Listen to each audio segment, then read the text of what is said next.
Alrighty, we're live for another Q&A. Boy. Well, anyways, just go ahead and get the introductions out of the way. Today, once again, like the last time, we have RockmanCosmo and Naoya. Sorry, I'm not good at that name. I'm not good at pronouncing names. Yeah. How you guys doing? I'm doing pretty good. Well, as pretty good as you can be after you preserve 9 lost Mega Man games. So I guess I could say I'm doing outstanding. Tired but excited. So it's the vibe I'm getting. I'm doing well.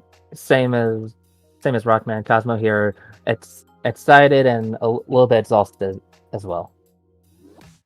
Yeah, I definitely get it. I haven't been preserving games per se, but I've been doing the old 9 to 5, so I'm pretty tired myself. But I will get through it.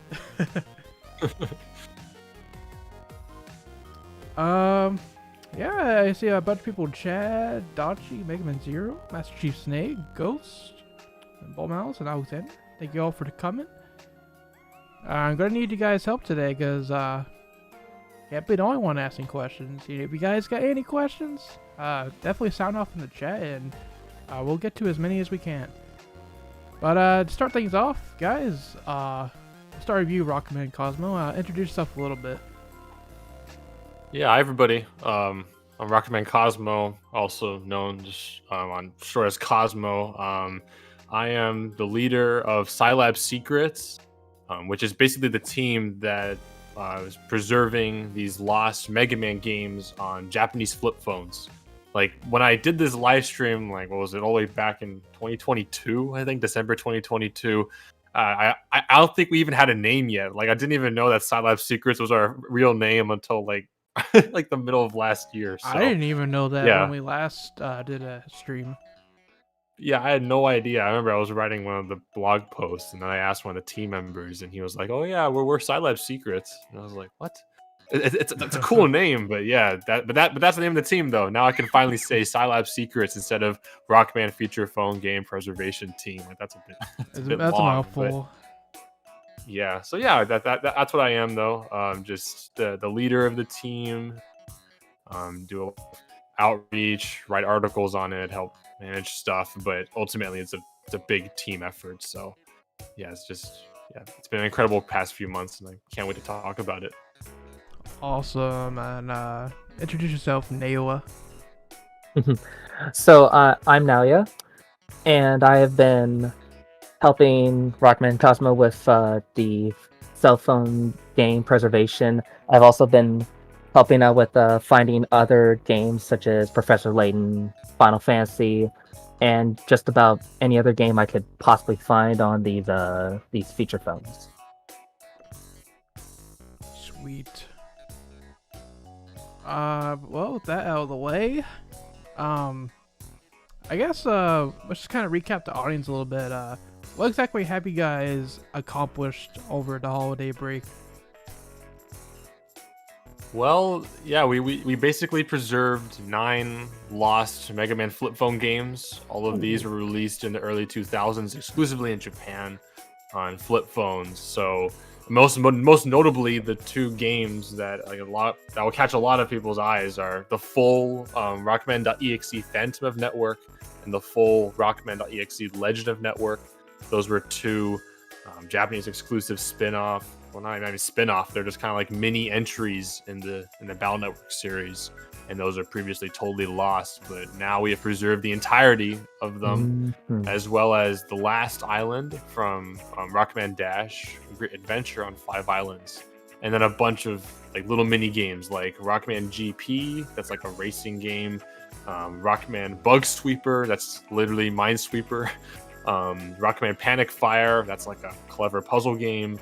Rockman Pinball, which is exactly what it sounds like, and then also Rockman 1, like it's like a port of Mega Man 1 that runs at 10 frames a second, but you can also play as Roll in it. And lastly, we also have Rockman Tennis, which is really fun. That one's like a tennis game, but you can unlock different cups, and You can even unlock Mega Man X as a playable character. That's so really it's cool. That's sick.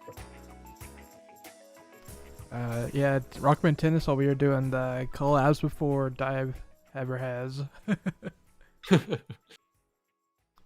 Alright. Yeah, dude.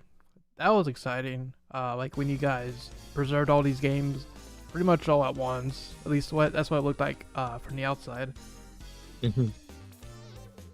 Yeah, I'm really happy that people can pick up and play these games with the emulator. Actually, speaking of, tell us a little bit about the emulator, like how you guys extracted it and developed it. That's a pretty big question. Naoya, do you want to touch on the emulation aspect of it first? On like how we got them to on how we got the games to get emulated. Yeah, and also just the emulator itself. Okay, so normally Java jar games usually they already have emulators to play them, like J2Me loader for J2Me, but for this one we use the Docomo SDK emulator that Docomo provides, because so far, as of now to this day, it is the only emulator that actually supports Doja games. We found this out some time ago, where once you have your project built in the emulator, it doesn't have a security check. So you could just drag and drop the games into that project, and if the names match, then you could just play it on their emulator. Which is really funny because we thought they would have some bizarre security because that's how their phones are, but nah, it just seems that it works, and that was great. Yeah, that was surprising. Granted, it is not the best emulator. We do hope that someone will be able to come up with like a much better one, because this one it's not that great. I've even spoken to some people who have developed iApply in the past for Docomo, and they even said it was not that great of an emulator. They hated working with it. Yeah, I know, especially like for the EXE games, the sound emulation gets really bad in battles. Yeah, it gets really choppy. Like if anything gets busy on the screen, the audio just kind of like, you know what, I give up. we're done with this. We're gonna make it all choppy. And then also, it's not very good with the 3D games. Like Five Islands does run into some performance issues, as does a few other 3D games that have been dumped. So I think that this emulator wasn't really meant for like 3D games, or even just these kind of games in general. I think it was more so for like Docomo to use for their own utility apps, not performance heavy apps that they developed in-house. Then I feel like it was more for that than like what we're seeing on the screen right here, where it's a little more resource intensive. Then that probably does explain why there is an Eclipse plugin. There is a Doja Eclipse plugin that you can install, and I want to say, because I haven't really messed with it yet, but I'm sure that one can possibly handle more 3D games. I will have to look into that. So basically, it's kind of like I guess a way to enable it to handle more than. Possibly, it is possible that there could be something special that you also need to run these 3D games. But at least that's what I think.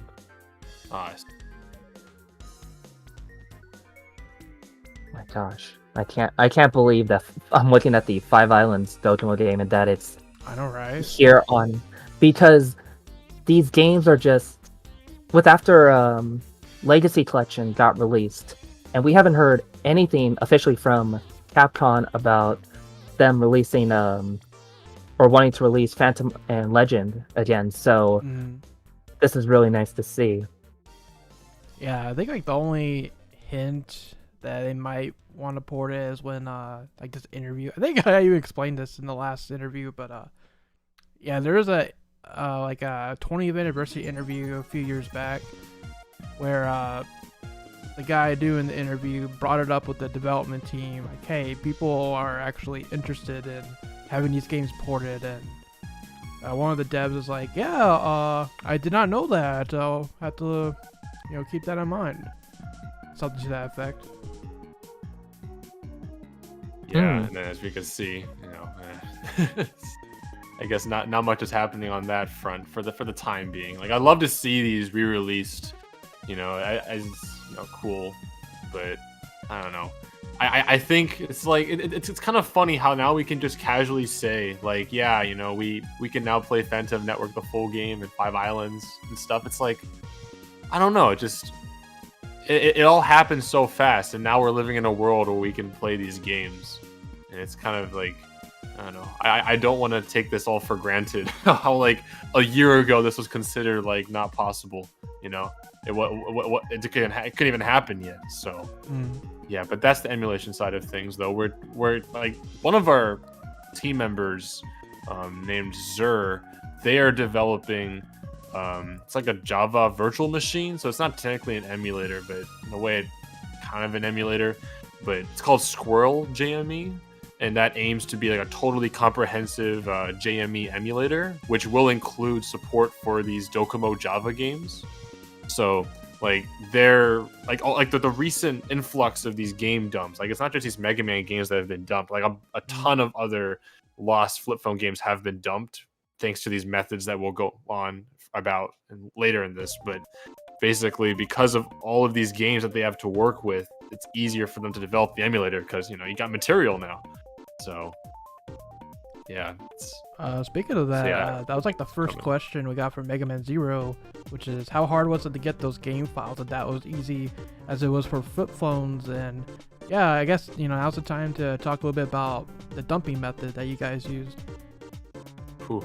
Yeah. So, as everyone's probably aware, this did take a while. This wasn't like something that it took a year and then we didn't. No, this took 3 years for us to get any of these games off these phones. But it's like, it's kind of a strange way that we got it off that wasn't really possible 2 years ago. So originally we got a phone that, well, there's this kind Japanese user, and he was able to lend us his phone. It was a Sharp phone, and it had the EXE games in full. And when we announced that to the public, it was that phone, right? That was the phone that we thought we had the EXE games on. And then in the summer of 2021, there's a great community member. Her name is Midori. She's a great translator, helped me with my scanlation projects, and she runs the Mega Man Tune a Day Twitter account. And she used to live in Japan for some time, and on her flip phone, which is a Panasonic flip phone, she had these games. She had both EXE games and like the other ones that we've dumped, in addition to 5 Islands, the full game. So when I got the phone from her, we all assumed that it was just going to be like 5 Islands that she had moved to the SD card, but we totally forgot about like if there are any games on the internal storage of that phone. So like time passes, and we're tinkering away at trying to decrypt that SD card, that dump of 5 Islands, and then we're also looking at the Sharp phone. And then basically last year there was this new method to dump these games from these flip phones, and we call it the debug cable method. And basically there's a community called Kavi Break, and they're really good at just focusing on these Japanese flip phones and how to hack them. And basically there was this user named XYZ and another user called U, and they were able to figure out that if we take a standard Docomo, like kind of like a charging cable, and we kind of modify the pins, like if we short, I think the number 8 and 10 pins on it, you're able to plug into the phone, these certain phone models, Panasonic models in particular, and you're able to boot them into like a testing mode, like a developer testing mode, somehow, right? And then when they're in that developer testing mode, you can use some custom Linux scripts that XYZ developed. It's called KT Dumper, his tool. And using those custom scripts on Linux, you're able to basically take the entire phone's like internal storage and just dump it, like everything. And that was a really that was a whole revelation, because all of a sudden all of these Panasonic flip phone models were able to be dumped. And it turns out that one of the models that was, I guess, that was in that tool's support list was the P06C, which was the exact phone that we happened to have.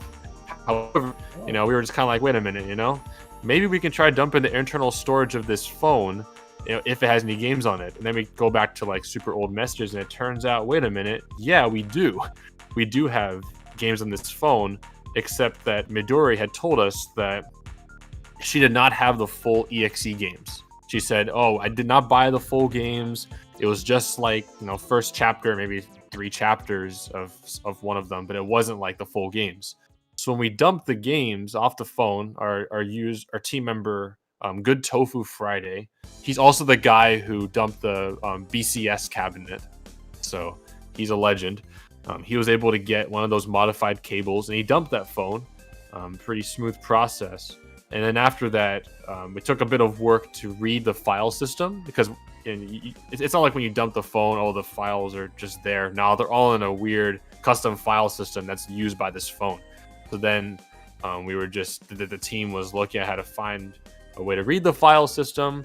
And then after a couple weeks, we were able to read it, and all of a sudden we have like these lost games that are now playable on the emulator.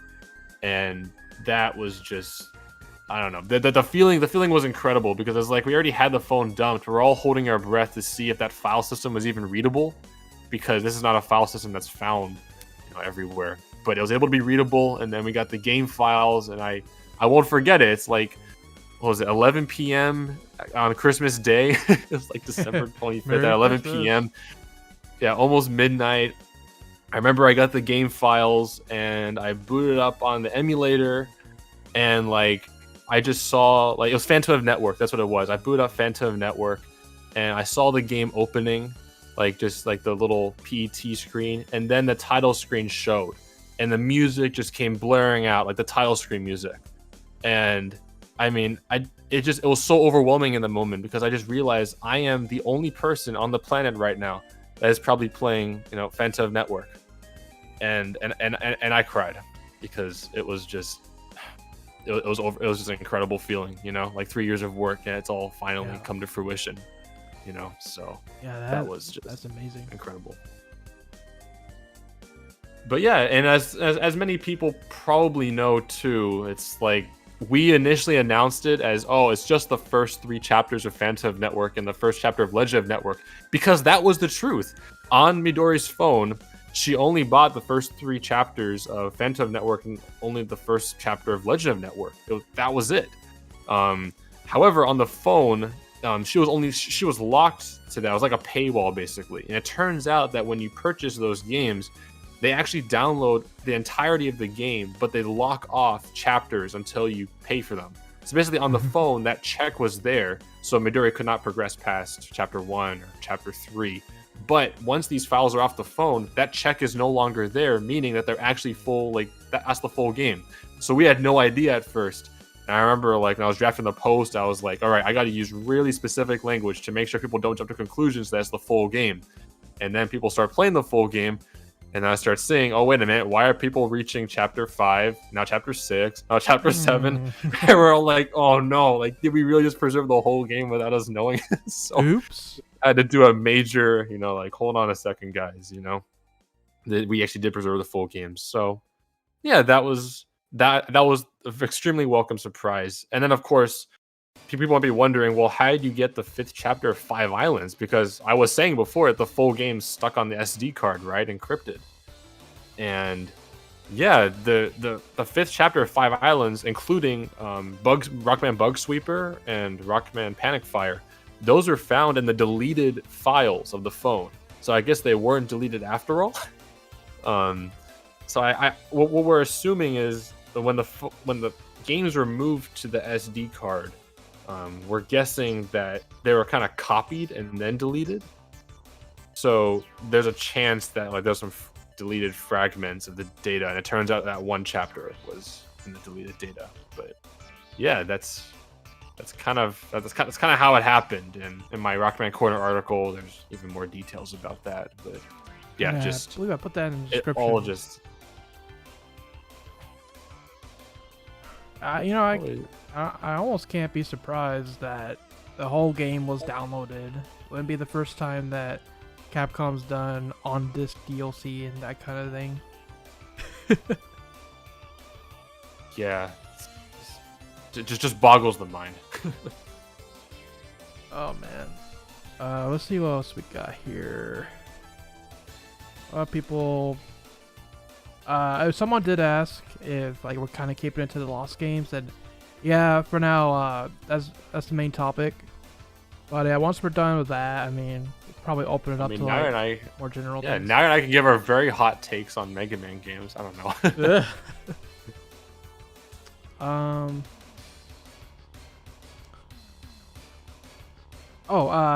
Adachi says, is there any other games you would like to preserve in the future? That's a good question. Naoya, do you want to go first? Is there any games that we would like to preserve in the future? Yes. Well, I guess, is it Mega Man games or is it other Lost Flip Phone games? I guess it could be both, right? It could be both.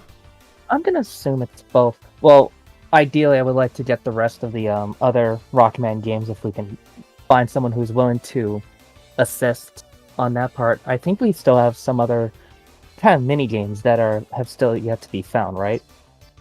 Mm-hmm. Yeah, there's like what was it? Rockman Dash Golf.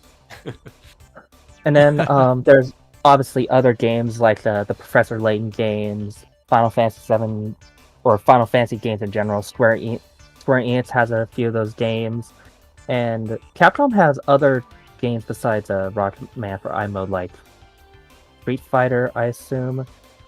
I forget what the other ones are, but at this point, whatever we can get our hands on, because the probability of those iMode games ever getting ported to Switch on Gmode, which would be the company's best way of porting these games, that's the best we could do. It's by getting finding as much as we can. Yeah, because keep in mind these games are delisted. Like you can't get them officially anymore. So wherever they find those phones, that's what you get.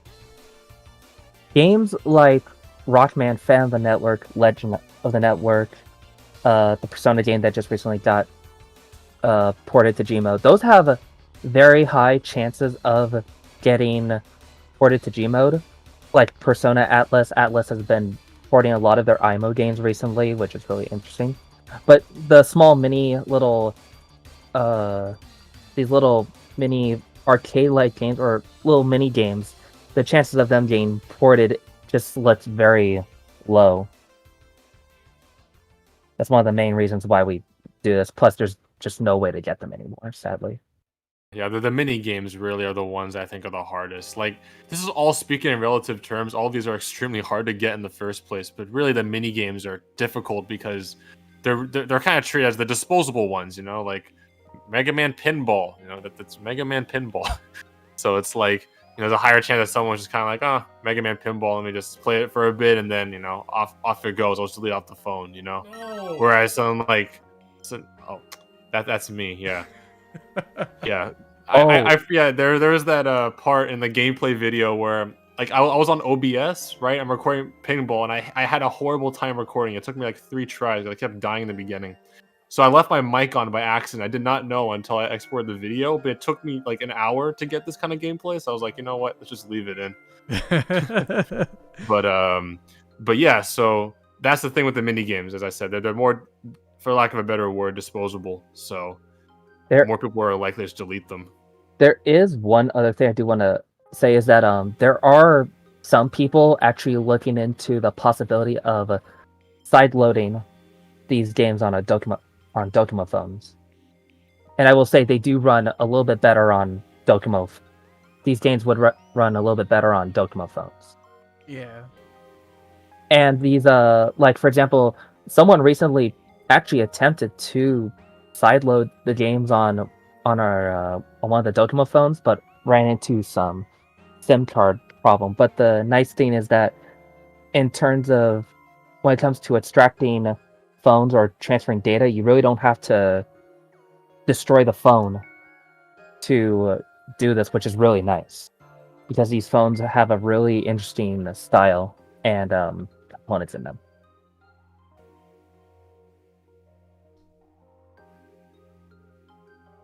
Let's see. It was another question from Bolt Mouse.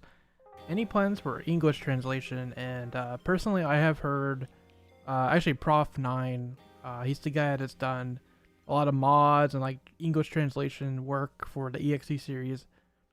He did post that the Rockman EXE zone was working on a English translation for Legend and Phantom and Network, and he even like posted like a video the other day, or he posted a video like showing like some text box manipulation already being done. So that was pretty cool. Might not hear much about that for a long time because it takes a lot of work, but yeah, it looks like they're working on it. Yeah, and it's also really hard to modify these games too. These games were made using Docomo Java, known as Doja, and so, well, for Phantom Network and Legend Network, those are Doja games. So if you learn how to code with Doja and learn about Scratchpads, yes, you can mod the games. For Rockman Dash, that is a star game, a little bit similar to Doja. It has some differences, but in case anyone's curious where to start, learning about Doja and Star, that can help. Yeah, the scratch pad that he's referring to is kind of like a temporary read-write area, and so that's where like when the text gets put on the screen, like that's where a lot of it gets put in there. So, I mean, Valve Network fans are crazy. That's my mantra. Crazy in a good way. So, like, I was just shocked that within like a week of the game files being out, these guys already have found a way to kind of go into the scratch pad and edit some stuff. And now you're seeing like, yeah, they already got some text there, and they already got some translators too. And the cool thing is like one of their translators is Midori, the one who had the phone with these games in the first place. So look at that, Come full circle. Yeah, so I'm sure that I remember she was telling me like 2 years ago, like I want dibs in the translation, you know, because it's like, you know, this. I think she really wanted to, you know, see these games in English and wanted to play the full games too because she never bought the full ones. So now there's a way. Yeah. Yeah, those guys at Trez, they're super dedicated, very talented at what they do. So I have full faith in them that we'll see something, you know, hopefully in the future. You can also, one more thing is you can actually decompile these the Phantom Network and Legend Network games by using some Java programs like JDGUI and it's IntelliJ. They can decompile these Doja games, and I've been able to do it. I've been able to decompile Phantom Network, Legend Network, and look at what's in the game's code.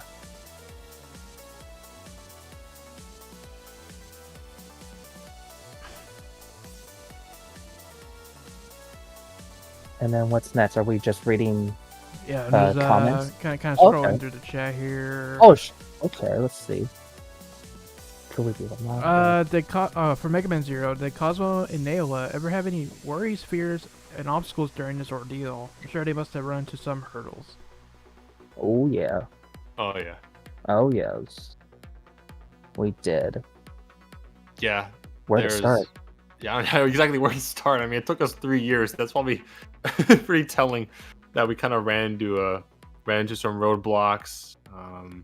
It's just like it gets discouraging after a while, you know, where it's like, you know, you're 2 years in, you don't have the games yet, and it's just like, you know, all right, you know, will this ever happen? You know, kind of a thing. It kind of sets in sometimes, but I think it's all about having the right mindset, you know, where it's just like, you gotta remember you're pioneers in this field. No one's ever, you know, gotten, like, for example, like a decrypted iMode SD card game before, you know, and that's another thing actually I didn't touch on actually, because we were talking about dumping the games, right? And there's one game that debug cable thingy that it does not apply to, and that's Rockman Tennis. And that one turns out that was actually on the SD card, and that's actually another pretty cool story. So basically, I said last year that it takes a couple steps to basically crack the CPRM on these SD cards, because as I said, if you move a game to an SD card from these phones and you put it into a computer, well, it's all going to be encrypted. Like, you can't really look at the game files very well. So you need to have a few items to decrypt it in very simple terms. Like, I'm dumbing this down a lot, but basically you got an S box, you have a device key, and then you have a bind ID. And the S box, that's universal, and that was discovered on a Japanese Samsung Galaxy S2, weirdly enough, by one of our team members, username AK. He found that about 2 years ago, so we're good on that front. And the only two things we needed were a device key and a bind ID. And device key, it's a little more difficult to find that because it originates from the phone, and it's used to unlock something called a media key and a media unique key. Lots of keys here. And basically, those are necessary to decrypt the game files with the bind ID. So we needed to get that from a phone, and the only way to do it was to brute force it. So one of our team members, the legend, a good Tofu Friday. See, this guy's always in this, you know. He dumped the BCS, he helped dump the Mega Man games, and now he's helping brute force this. But he was able to use his GPU and a program by team members username AK and Zur, the one who's developing the other emulator. And it took about 20 days, and he brute forced 34 billion keys a second, and he was able to find a key. And that was pretty crazy because it's just like we had a tool and it had like the amount of days left and the amount of keys brute force, and you could just see all the numbers rolling over the course of 20 days. And then after 20 days, he finally got a device key, which is the first time anyone ever did that for one of these phones.